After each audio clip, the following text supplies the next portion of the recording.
एक ऐसी कंपनी जिसका इतिहास इंडिया में 45 इयर्स पुराना है, जिसने कंसिस्टेंटली अपने शेयर होल्डर्स को बहुत अच्छे रिटर्न्स दिए हैं, plus as a company grow किया है, जो अपने सेक्टर में मार्केट लीडर है, आज उस कंपनी पे क्वेश्चन मार्क है कि क्या वो अब एक डूबता हुआ या टूटता हुआ तारा है। क्या शेयर होल्डर्स का पैसा जो इन्वेस्टेड है वो अब सेफ नहीं। यस, हम बात कर रहे हैं नवीन फ्लोरिन की। आपकी स्क्रीन पर दो चार्ट्स है, जिसमें से एक चार्ट में इसके 5 ईयर रिटर्न्स आप देख सकते हो। 487% तक के रिटर्न्स दिए हैं। पर शेयर जो स्टॉक प्राइस बढ़ा है वो है 3123 रुपीज। अगर उसका 1 डे का चार्ट आप देखो तो 13.62% से गिरावट आई है। एक दिन में 593 रुपीज कम हो गए हैं पर शेयर में। तो अच्छा खासा पैसा इन्वेस्टर्स का डिप्लीट हुआ है। अब बात सिर्फ एक दिन की गिरावट की नहीं है, बात यह है कि क्या ऐसा हुआ कि ये गिरावट आई, क्या फ्यूचर इस कंपनी का अब खतरे में है। ये जो गिरावट है इसको आपको अपॉर्चुनिटी की तरह यूज करके इसमें बाइंग करनी चाहिए, या फिर अब अगर आपका पैसा इसमें इन्वेस्टेड है तो आपको इसमें से एग्जिट कर लेना चाहिए, सेल कर देना चाहिए शेयर्स को। तो आज की डेट में हम बात करेंगे इस पूरे केस की। हम 4 पार्ट्स में इस वीडियो को डिस्कस करेंगे। फर्स्ट पार्ट में हम देखेंगे क्या रीजन है इस गिरावट का। सेकंड पार्ट में हम देखेंगे कि कंपनी का ओवरऑल प्रोफाइल क्या है। थर्ड पार्ट में हम देखेंगे कि फाइनेंशियल एनालिसिस और टेक्निकल चार्ट्स क्या कहते हैं इस कंपनी के फ्यूचर के बारे में, और ओवरऑल फंडामेंटली भी देखें तो कैसा फ्यूचर है इस कंपनी का। एंड लास्ट पार्ट में ऑब्वियसली हम डिसाइड करेंगे कि क्या हमारी स्ट्रेटेजी होनी चाहिए इस कंपनी के लिए। तो वीडियो डेफिनेटली स्टार्टिंग से एंड तक पूरा देखिएगा, तभी आप इससे एक सही कंक्लूजन ड्रॉ कर पाएंगे।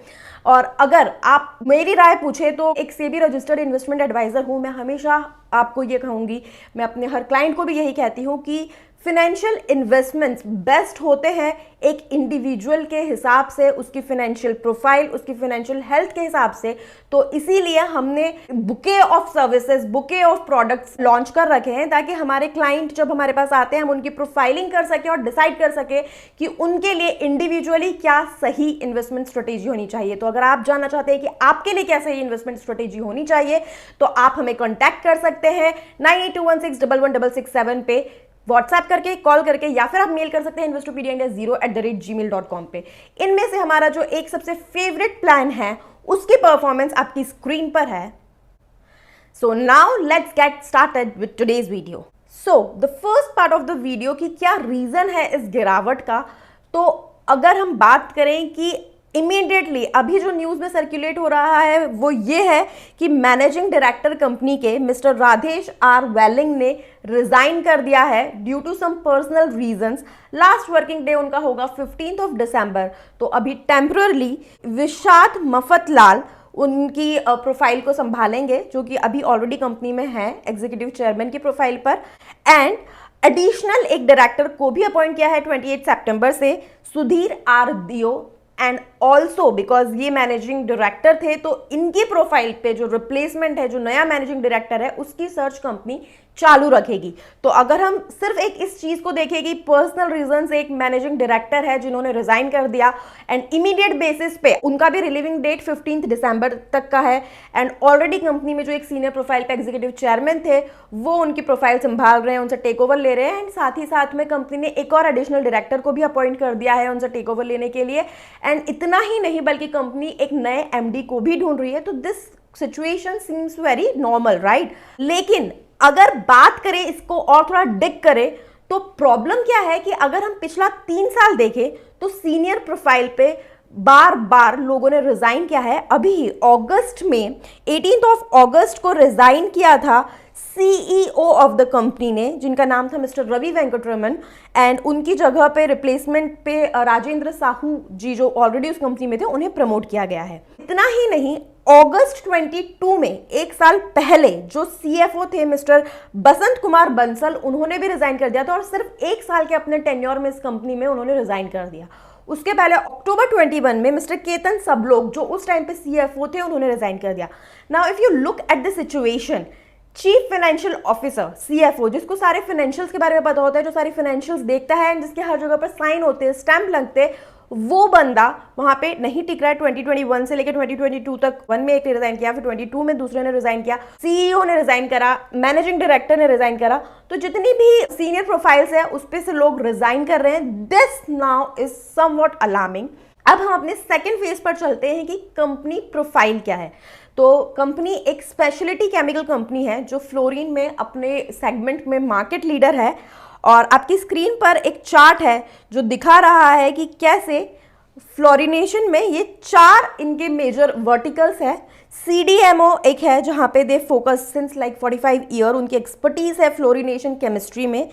देन स्पेशलिटी फ्लोरोकेमिकल्स जहाँ पे वो लार्ज स्केल मैन्युफैक्चरिंग करते हैं फ्लोरीन बेस्ड इंटरमीडिएटरीज की, जो यूज होता है डिटर्जेंट्स में, वॉशिंग मशीन लिक्विड्स में, पेंट इंडस्ट्री में, बहुत सारी जगह पर यूज होते हैं ये इंटरमीडिएटरीज जिसको ये बनाते हैं।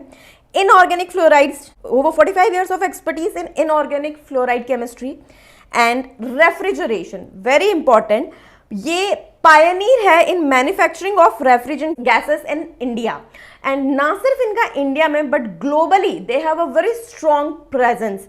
आपकी स्क्रीन पे एक इनका इंटीग्रेटेड बिजनेस मॉडल भी है जहाँ पे दिखाया है कि कितनी ब्यूटीफुली वो लोग manufacturing, RM sourcing, in focus R&D and fluorination चारों वर्टिकल्स पे बहुत अच्छा ध्यान दे रहे हैं। जहां इनके 135 एकड़ में सूरत में एक प्लांट है विच इज लाइक ह्यूज। तो डेफिनेटली कंपनी का अगर हम बेसिक फंडामेंटल स्ट्रक्चर देखें या प्रेजेंस देखें बहुत स्ट्रांग है। नंबर्स की अगर हम बात करें, फाइनेंशियल्स की अगर हम बात करें तो क्वार्टर ऑफ फाइनेंशियल 24 जून 23 में जो खत्म हुआ उस क्वार्टर की फाइनेंशियल परफॉर्मेंस आपकी स्क्रीन पर है। सेल्स नंबर 23.6% से इंक्रीज है, ऑपरेटिंग EBITDA 15.2% से इंक्रीज है, ऑपरेटिंग EBITDA मार्जिन 23.3% से इंक्रीज है। EBITDA मार्जिन मतलब profit margin. So very attractive कि सेल्स भी बढ़ रही है, मार्जिन भी बढ़ रहे हैं, इससे ज्यादा एक कंपनी को और क्या चाहिए, राइट। वर्टिकल वाइज भी इसमें दिया है, स्पेशलिटी केमिकल में 30.5% की ग्रोथ है, CDMO में 33% एंड HPP पे 11.3%। मार्जिन की अगर हम बात करें तब भी सिग्निफिकेंट इंक्रीज हमें दिख रहा है। लेकिन नाउ ऑपरेटिंग PBT अगर आप देखो तो नीचे है। अब इसी को हम फर्दर इलेबोरेट करते हैं आपकी स्क्रीन पर, फाइनेंशियल्स है कंपनी के, जहां पे आप देखिए PBT और PAT वाली line, profit before tax and profit after tax. यहां पे आप देखोगे year on year financial year 22 में 344.2 का प्रॉफिट बिफोर टैक्स था and profit after tax was 263.1। Financial year 23 में profit before tax was 495.9 and profit after tax was 375.2, बड़ा, right. उसके बाद फाइनेंशियल ईयर 24 का आप देखो quarter 4 which is down. Still leaving aside this point, अब next slide आपकी स्क्रीन पर है जहां पे इनका जो बोर्ड है वो आप देखिए। इनकी जो बोर्ड इंडिपेंडेंस है तो 9 out of 12 directors are independent directors. Independent director वो और भी जगह पर डायरेक्टर हो सकते हैं, they are involved in all the board meetings but are not solely committed to the company, okay. 83%, 10 out of 12 directors are non executive, 2 are women directors. Board demographics अगर हम देखें तो 68 ईयर्स की मीडियन डायरेक्टर एज है which is good. 2 directors inducted in last 2 years, this is not good.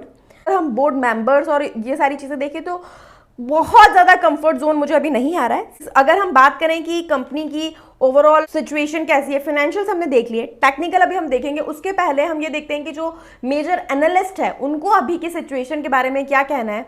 तो 28 में से 21 analyst का नवीन फ्लोरिन पर बाय रेटिंग है। 3 एनालिस्ट ऐसे हैं जो ये कह रहे हैं कि सेल करना चाहिए स्टॉक को अभी, एंड 4 ऐसे हैं जो कहते हैं कि होल्ड करना चाहिए। इसमें और ज्यादा फर्दर अगर हम देखें, मॉर्गन स्टैनले का नाम आपने सबने सुना होगा, वो ये कहते हैं कि ये जो सीनियर मैनेजमेंट में एट्रिशन हो रहा है वो सब कुछ अकाउंट फॉर करने के बाद भी हमारी जो रेटिंग है वो बाय है।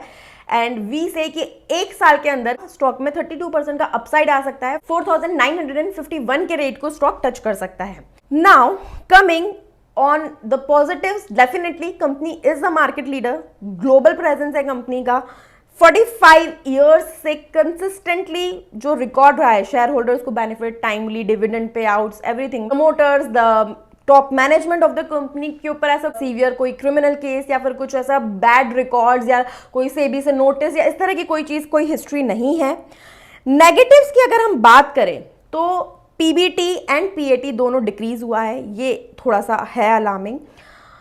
सीनियर प्रोफाइल पे कंसेक्यूटिव स्पेशली CFO ने जो बार बार रिजाइन किया है, दैट इज ऑल्सो थोड़ा सा questioning. Coming on to the technical chart में बहुत ही ज़्यादा नेगेटिव है इसका। RSI अगर हम देखें ओवरसोल्ड है, अगर MACD क्रॉसओवर देखें बेयरिश, बॉलिंजर बैंड देखें तो लोअर बैंड ऑलरेडी ब्रेक कर चुका है, 200 DMA को ऑलरेडी ये ब्रेक कर चुका है। सो ओवरऑल अगर मैं टेक्निकली इसकी रेटिंग दूं तो ये डेफिनेटली बहुत ही बेयरिश दिखा रहा है, यहाँ से अच्छी खासी और करेक्शन आ सकती है। Now the most important question कि इसमें आपकी स्ट्रेटेजी क्या होनी चाहिए। तो अगर आपने ये स्टॉक अभी तक नहीं लिया है, आप बहुत टाइम से आपकी वॉच लिस्ट में आप लेना चाहते थे, तो इस गिरावट का अभी आप बेनिफिट मत लीजिए, अभी इसमें आप बाय मत कीजिए। You just keep watching the stock, इसकी परफॉर्मेंस क्या इसमें डेवलपमेंट्स हो रहे, keep watching, don't buy it now. अगर ऑलरेडी आपके पोर्टफोलियो में ये स्टॉक है और अगर इस गिरावट के बाद उसके प्रॉफिट्स डिप्लीट हो गए तो सेल मत कीजिए लॉसेस में। अगर अभी भी आपके पोर्टफोलियो में स्टॉक है, प्रॉफिट्स दिखा रहा है और आपने बहुत ह्यूज क्वांटिटी में लेके रखा है और आपको उस पैसे की रिक्वायरमेंट अगले 2-3 साल में लगने वाली है, तब आप डेफिनेटली पार्शियल प्रॉफिट बुकिंग तो कर ही लीजिए। फॉर एग्जांपल अगर आपने 250 का या 500 शेयर्स का लॉट बना के रखा है, 100 या 50 स्टॉक्स रहने दीजिए पोर्टफोलियो में, बाकी का प्रॉफिट बुक कर लीजिए। So moreover my suggestion would be कि अभी इस स्टॉक में कोई भी डिसीजन लेना गलत होगा, क्योंकि कई चीज़ें हैं जो नेगेटिव है, लेकिन जो 45 ईयर्स से कंपनी का ट्रैक रिकॉर्ड रहा है और जो कई सारी पॉजिटिव चीज़ें हैं उनको भी नज़रअंदाज नहीं किया जा सकता। तो it's better to wait and watch right now. आपको क्या लगता है कमेंट करके बताइए। और इसी तरह से अगर आप एशियन पेंट या किसी और कंपनी का जिसमें अभी गिरावट आ रही है या जिसमें आपको बहुत ज़्यादा आप बुलिश हो, किसी का भी एनालिसिस अगर आप चाहते हैं कि वीडियो बनाएं उस पर, तो प्लीज़ नीचे कॉमेंट करके बताइए। आई होप आपको ये वीडियो अच्छा लगा। अगर ऐसा है तो प्लीज़ इसे लाइक कीजिए, शेयर कीजिए। Thank you so much.